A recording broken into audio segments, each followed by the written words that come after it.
Well, it's been long since I uploaded something. This is MJH Sucks123 here with a My Little Pony reading. All the bronies seem to be doing it lately, so I might as well join the bandwagon, even though I'm not like a 20-year-old man. But this one is my own, and I call it more of a Bawwwfic than a fan fiction because it's short, it doesn't have that much of a plot, and it's supposed to make you cry. And yeah, it's not really the best. But it's one of my better, it's longer. I like it because it's long and it's not like short and rushed. This is my first reading, so if I stutter or get a word wrong or if I miss a line completely, bear with me. And I can't talk like this like all the other men do. I'm a 14-year-old. I'm not gonna even go there. So, enjoy Our Last Goodbye by me.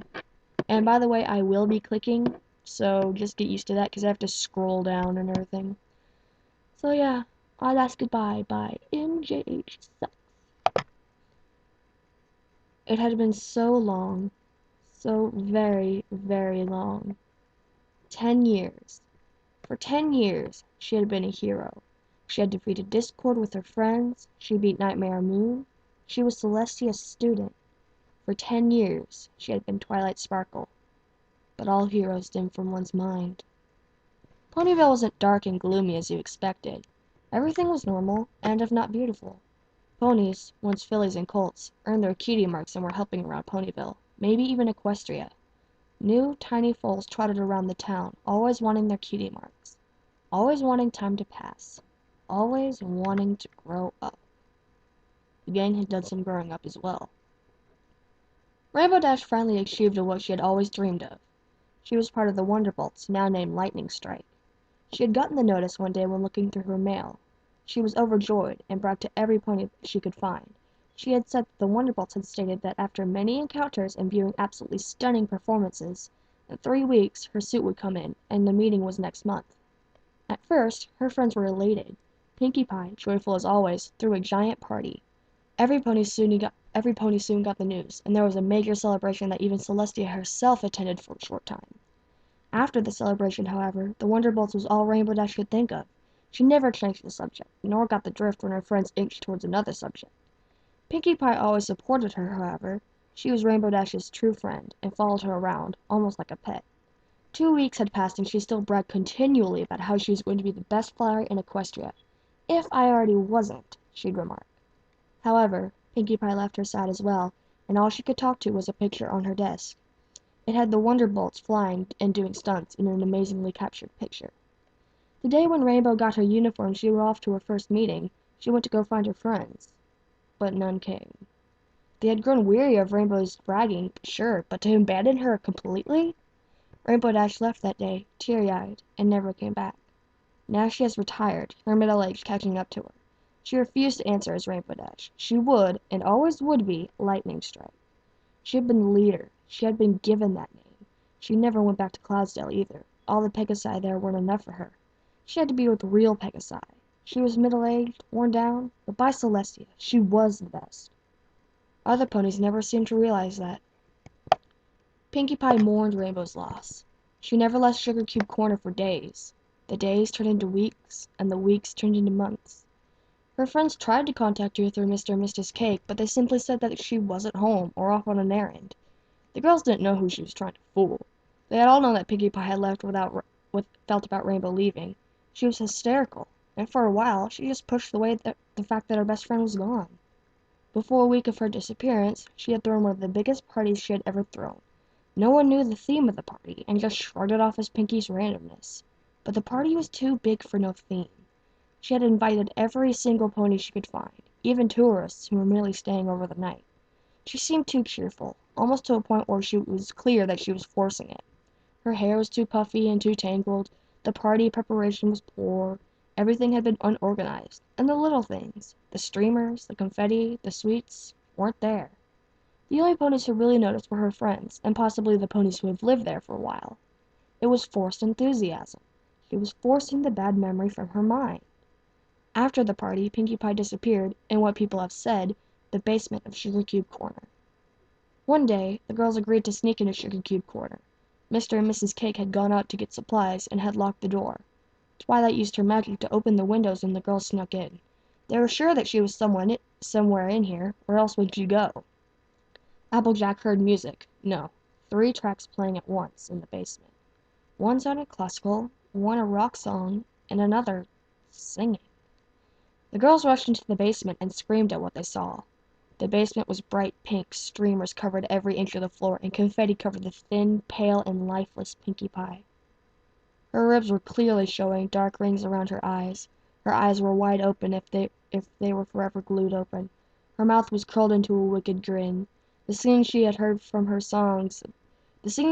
was her songs that she had sung throughout their friendship, forever playing over and over again. Her fur and mane were matted from lack of hygiene, and it seemed she had been dead for days.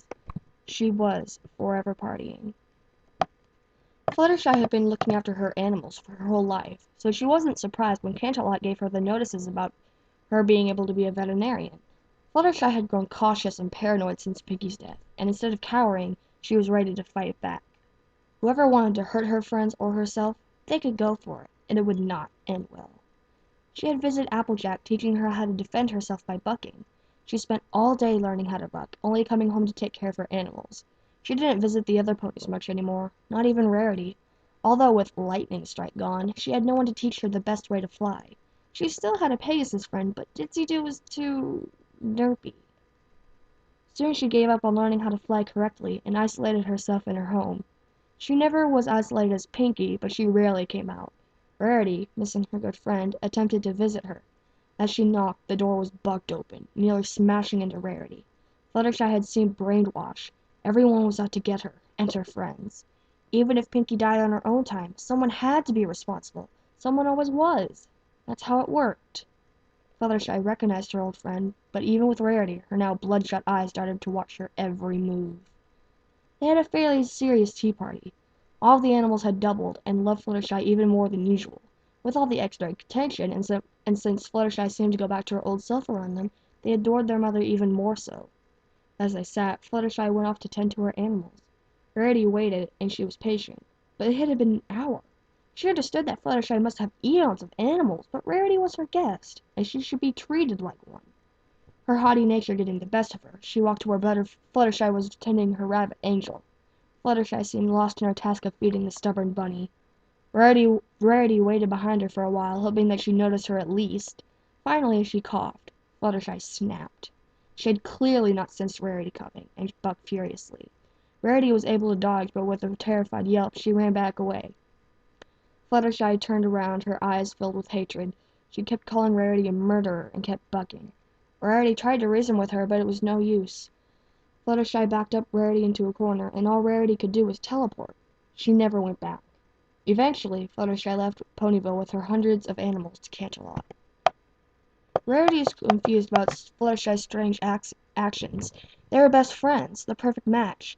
Why was she a murderer? Why would she accuse her? For days she kept thinking about it, more confused than miserable. One day, she sat on a chair looking at a French design Fluttershy had given her. Then it hit her like the bucking she almost received a week ago. Whenever the gang was together, there was a problem. Someone or something was to blame. That's how it worked. There's a problem, and someone other than the victim was to blame. But since Pinkie Pie died on her own, Fluttershy couldn't help but make conclusions. Since no one knew how Pinkie died, any pony could have been the problem. She had just happened to get in the way. She felt a cold pang in her heart. She felt sorry for her once shy friend. She couldn't comprehend these feelings. Rarity looked down at her design and decided to make it just for her. The dress was a major hit. So big, in fact, that Rarity's name was popular among Ponyville.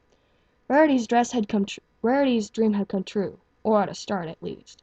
She kept making more designs, and soon she was popular among Equestria. Rarity's greed had started to set in. She bought finer materials, and the dresses, or even copies of the dresses, were sky-high prices. She was always in her shop, followed by paparazzis. She'd always make free dresses for her friends, but eventually even she was giving them prices. Fine materials and silks weren't enough. She needed natural items. Fluttershy was gone, so why should any pony else care? She started using animal skins and kept using them and kept them in closets as her stock. Ponies caught on to her strategy, and many ponies stopped using her products, while many haughty ponies of extreme fashion bought her dresses. prices went up even higher, and her friends weren't allowed to make special dresses anymore. You either buy or leave. She had moved away by now, in Philadelphia, where her friends hardly got any sight of her. One day, Applejack had informed Twilight that Rarity was in court, pressed with charges of illegally buying supplies. Skinning animals was bad enough, but she went out to the black market and regularly buy exotic animal skins. A professional designer had caught on to her work and noticed. Applejack and Twilight droned on for days, hoping, even though Rarity had turned into a snub of a friend, she would be let go. Their hearts sunk when they read the paper. Fashionista Rarity charged guilty of buying illegal materials. She was sent to prison for 5 years. She was lucky. That's the least she could get. The only pony that stayed true to her heart was Applejack. Twilight couldn't talk to her much. She was always studying, AJ was always bugging. They never had any time for each other.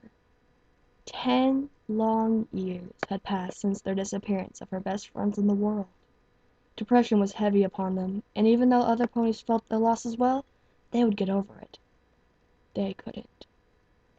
10 long, dreadful years, Twilight thought, of this emptiness. And now? Tears formed in her eyes. This was by far the most difficult thing she had ever done. No after-pain or ache from a spell, loss of a friend, or even a death of a friend could come over this regurgitating feeling. Twilight was older now, into her early 30s. She had gained a little bit of weight, and the very earliest signs of wrinkles on her face were showing. She had grown wiser, however, much wiser, and more emotionally stable. The lesson of friendship helped her with that. Spike was a full-grown dragon now. Dragon aging had been confusing for Twilight. Normal dragons took eons and eons to age, but it only took Spike 20 years to mature. But now that he was an adult, he lived for nearly 100,000 years. What was oddest about him, he was twice as high as Twilight, very small for a dragon, but too big for the treehouse. It was midnight. Twilight couldn't hold it. She had to do what had to be done, no matter how hard it was. She shakily stood up, her former youth failing her. She breathed slightly heavier, and she waddled instead of trekked. Sleepiness made her walk drunkenly outside. A purple dragon with razor-sharp spines was curled up next to the treehouse, snoozing away, just as he did as a child. Twilight sighed. "You can do this, Twilight Sparkle. Don't let him know how you feel till the very end. Make your last moments together happy." Those words were a mystery now. She had been amused, content, but real joy was gone now, a barren, untold place that was rotten with unuse. Her horn glowed, and with no trouble at all she used her magic to pinch the dragon awake. Spike twitched, and then rose slowly, letting a huge yawn escape his mouth. "Twi, it's morning already?" His shining green eyes shot to the moon. "Sorry, Spike, but I need you to fix—" She caught herself in her sentence, her voice cracking. "Why, Celestia, why is this so hard?" Spike looked worriedly at his pony mother. "You all right?" "Yes, just some allergies." She forced a weak smile. "I want you to do something special. Something we can only do now." "It can't wait till morning?" Spike rubbed his claws on his huge eye. Twilight wanted to look away, but she looked him straight in the eye. "It'd be better if we did it now." Spike noted her seriousness. "Yes, ma'am." He stretched for a bit and saw Twilight go into the treehouse. "Where are you going?" "Oh, just to get a book. You know how I am, a studyaholic." She turned to him with an oddly warm smile. "You know where the beach is?" "Yes." "Meet me there, by the shore." She went out into her house.